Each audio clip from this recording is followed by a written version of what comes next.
భోజన ఏర్పాట్లు. ఇది వెహికల్ పార్కింగ్, వచ్చిపోయే దోవ. చూడండి మా ఊరి అందాలు ఇవి.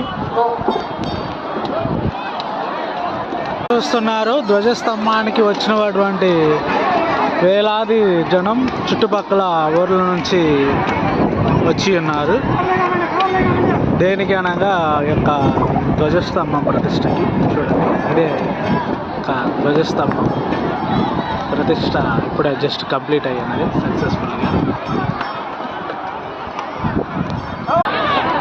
హాయ్, మీరు కూడా ఇలా ఏ టెంపుల్కైనా ప్రత్యక్షంగా చూసి ఉంటే కామెంట్ చేయండి, అలాగే షేర్ చేయండి. నా ఛానల్ లైక్ చేస్తే సబ్స్క్రైబ్ చేయండి. Thank you.